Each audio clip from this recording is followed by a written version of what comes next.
बता दें उत्तराखंड से, जहां पर 6 राजनीतिक दलों को चुनाव आयोग का नोटिस मिला है। 6 साल से निष्क्रिय पड़े दलों को यह नोटिस भेजा गया है। 6 सालों से चुनाव में भाग न लेने पर यह नोटिस जारी किया गया है और राजनीतिक दलों से 21 जुलाई तक इस पर जवाब मांगा गया है। साथ ही डीलिस्टिंग पर अंतिम निर्णय निर्वाचन आयोग लेगा। तो निर्वाचन आयोग से उत्तराखंड के 6 राजनीतिक दलों को नोटिस भेजा गया है और इस नोटिस में उनसे पूछा गया है। साथ ही 6 जो अमान्यता प्राप्त राजनीतिक दल होते हैं, जिनको RUPP कहते हैं, इनको नोटिस भेजा गया है। भारत निर्वाचन आयोग की तरफ से नोटिस है, जिसमें निर्देशों के क्रम में उत्तराखंड में बीते 6 साल से निष्क्रिय 6 पंजीकृत अमान्यता प्राप्त राजनीतिक दलों को कारण बताओ नोटिस जारी किया गया है। ये 6 दल कौन कौन से हैं वो भी मैं आपको बताता हूं। भारतीय जन क्रांति पार्टी, हमारी जनमंच पार्टी, मैदानी क्रांति दल, प्रजामंडल पार्टी, राष्ट्रीय ग्राम विकास पार्टी, राष्ट्रीय जन सहाय दल, इन दलों को नोटिस भेजा गया है। स्पष्टीकरण भी मांगा गया है कि 6 साल से ये दल क्यों निष्क्रिय हैं, जिसके बाद इनको अब जवाब देना है। तो ये जो नोटिस भेजा गया है ये इन तमाम 6 पार्टियों को भेजा गया है, जिनके नाम भी मैंने आपको बताए। इसके अलावा कई और बातों को लेकर के भी जवाब मांगा गया है। तो ये बड़ी खबर इस समय आपको बता रहे हैं, जहां पर राजनीतिक दल जो है 6 राजनीतिक दल उत्तराखंड में जो पिछले 6 सालों से लगातार निष्क्रिय पड़े हुए थे, उनको भारत निर्वाचन आयोग की तरफ से नोटिस भेजा गया।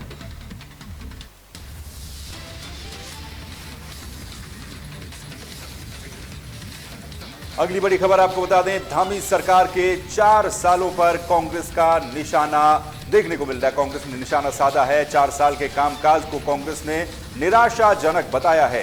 कांग्रेस के प्रदेश अध्यक्ष करण माहरा ने प्रेस कॉन्फ्रेंस की और इस प्रेस कॉन्फ्रेंस में धामी सरकार पर कई तरह के आरोप लगाए हैं। बेरोजगारी, महिला अपराध पर कांग्रेस ने सवाल उठाए हैं। इन तमाम बातों को लेकर के कांग्रेस की तरफ से सवाल उठाए गए हैं। धामी सरकार के कार्यकाल को पूरी तरह से नाकाम बताया है करण माहरा ने। धामी सरकार के 4 सालों पर कांग्रेस का निशाना, कांग्रेस ने प्रेस कॉन्फ्रेंस की और इस प्रेस कॉन्फ्रेंस में इन 4 दलों को लेकर, इन 4 सालों को लेकर के निशाना साधा गया है कांग्रेस की तरफ से।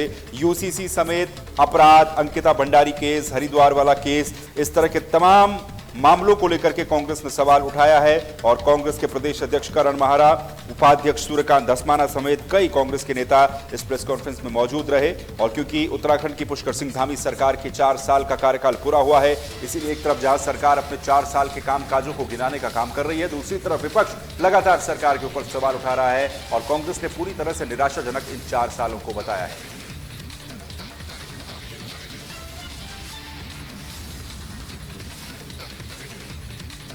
चलिए अब रुख करेंगे खबरों का। कांग्रेस के महानगर अध्यक्ष राजेंद्र चौधरी के नेतृत्व में हुई मासिक बैठक में स्वामी यशवीर महाराज के द्वारा हरिद्वार में मुस्लिम दुकानदारों से कावड़ न खरीदने पर टिप्पणी पर गहरी चिंता व्यक्त की गई। कांग्रेस ने कहा कि स्वामी यशवीर महाराज उत्तराखंड में ऐसा माहौल न बनाए जिससे आपसी सद्भाव और भाईचारा खत्म हो।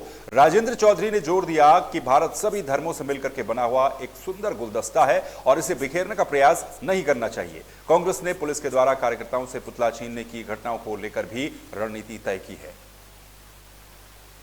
मासिक बैठक थी जिला कांग्रेस की और उसमें पिछले महीने जो हमने काम किए, जिसमें पुलिस ने हमारे साथ ज्यादती भी की, प्रशासन ने लापरवाही की। रुड़की में स्मैक बिक रहा है, रुड़की में देह व्यापार हो रहा है, रुड़की में जो है कैसीनो खुल गए, रुड़की की सड़कें टूटी पड़ी हैं, जाम की स्थिति है, अस्पताल में दवा नहीं है। इन सब मुद्दों को लेकर हमने इस महीने की रणनीति बनाई है कि हमें कितने बार और कैसे क्रमवार जो है धरने प्रदर्शन करना है, उनके खिलाफ कार्रवाई की मांग। हरिद्वार से अगली खबर है। आगामी कांवड़ यात्रा 2025 को सकुशल संपन्न करवाने के लिए सोमवार को एक अंतर्राज्यीय समन्वय गोष्ठी का आयोजन किया गया। इस बैठक में विभिन्न सुरक्षा एजेंसियों के आला अधिकारियों ने भाग लिया, जिसमें GRP के पुलिस निरीक्षक, हरिद्वार ट्रैफिक SP और RPF मुरादाबाद के मंडल सुरक्षा आयुक्त प्रमुख थे। गोष्ठी का मुख्य फोकस यातायात प्रबंधन, सुरक्षा इंतजाम और कांवड़ियों की सुविधा पर रहा। अधिकारियों ने यात्रा को शांतिपूर्वक तरीके से और व्यवस्थित तरीके से संपन्न करवाने के लिए हर स्तर पर तालमेल और त्वरित रिस्पांस की नीति अपनाने का निर्णय लिया। जो आगामी कांवड़ यात्रा है उसको लेके हमारी इंटर एजेंसी कोऑर्डिनेशन मीटिंग आज रखी गई है, जिसमें हमारे GRP के अतिरिक्त हमारे जो सीमावर्ती अन्य जनपद हैं, अन्य राज्य हैं, उनके GRP, RPF, रेलवे विभाग एवं सभी स्टेक होल्डर्स की, जो हमारे जनपदीय ट्रैफिक पुलिस है, इसके अलावा जो भी हमारे विभिन्न एजेंसीज के साथ इंफॉर्मेशन एक्सचेंज को लेकर अपेक्षाएं हैं, उसको लेकर एक बैठक आयोजित हुई। खबर अब लाल कुआं से है। लाल कुआं में जिला पंचायत सदस्य पद पर प्रत्याशी किरण जोशी ने रविवार को एक प्रेस वार्ता कर क्षेत्र विधायक और निवर्तमान जिला पंचायत सदस्य पर क्षेत्र में विकास न करने का आरोप लगाया है। उन्होंने कहा कि पिछले 5 वर्षों में विकास के नाम पर एक ईंट भी नहीं रखी गई, सिर्फ घोषणाएं और बैठकें होती रही। किरण जोशी ने जनता से आशीर्वाद भी मांगा और विश्वास दिलाया कि यदि वे जीतती हैं तो लंबित जन समस्याओं का समाधान प्राथमिकता से करेंगी और विकास कार्यों की गति दोगुनी कर देंगे। निवर्तमान ग्राम प्रधान शंकर जोशी ने भी अपनी पत्नी के लिए समर्थन की अपील की है, जिससे चुनाव में राजनीतिक सरगर्मी बढ़ गई है। जैसा कि मैं अपने क्षेत्र में भ्रमण कर रही हूँ, लोगों से निरंतर उनसे जो है मेरा जनसंपर्क हो रहा है, तो क्षेत्र में जो है बहुत सी जटिल समस्याएं हैं। उसमें विशेषकर जो है लोगों के लिए सीसी मार्ग भी है और कुछ लोगों की स्थिति इतनी दयनीय है जो कि आर्थिक सहायता भी चाहते हैं, लेकिन जिला पंचायत में मेरे ख्याल से कोई ऐसा बजट भी नहीं रहता कि उनको कुछ आर्थिक सहायता दी जाए। और मैं जिला पंचायत सदस्य रह चुकी हूँ, तो मैंने उनको आश्वासन दिया है कि मेरे से जो भी आपकी रिक्वायरमेंट रहेगी, जैसा कि जिला पंचायत सदस्य का एक बहुत ही सीमित बजट रहता है, तो उस बजट में जैसा भी पॉसिबल होगा वो मैं आप लोगों की समस्याओं का समाधान करने का पूरा भरपूर प्रयास करूँगी। 22 सितंबर जिला पंचायत क्षेत्र की देवतुल्य जनता को हमारा प्रणाम। और समस्याओं की बात अगर आप पूछते हैं तो समस्याओं का तो अंबार है।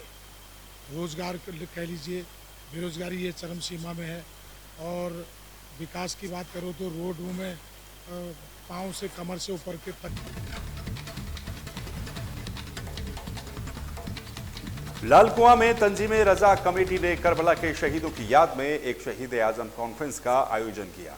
इस अवसर पर मुफ्ती इमरान हाशमी ने इमाम हुसैन की हक और इस्लाम के लिए दी गई कुर्बानी पर रोशनी डाली और बताया कि करबला का पैगाम सब्र, साहस, इंसानियत और अमन का संदेश देता है। मशहूर शायर राशिद रजा मरकजी ने नात ए पाक से समावान दिया, जबकि अन्य उलेमाओं ने भी देश में भाईचारे और अमन चैन का संदेश दिया। बड़ी संख्या में लोगों ने इस कॉन्फ्रेंस में शिरकत की और शहीदों को उनकी शहादत पर श्रद्धांजलि अर्पित की। माशाल्लाह हर बार की तरह इस मरतबा भी लाल कुआं से जो प्यार मिला है, जो मोहब्बतें मिली हैं, उनको मैं अपने अल्फाज में बयान नहीं कर सकता। बस मैं यही कहना चाहूँगा कि जिस तरीके से आप प्रोग्राम कराते हैं इसको और बेहतरीन तरीके से कराएं। कुआं में हमने तमाम मुसलमान भाइयों से और तमाम बरादरान वतन से यही गुजारिश की है कि अमन व अमान, भाईचारगी, उखुब्बत, मुसावात और मोहब्बत, रहम, सद्भावना के साथ ज़िंदगी गुजारें।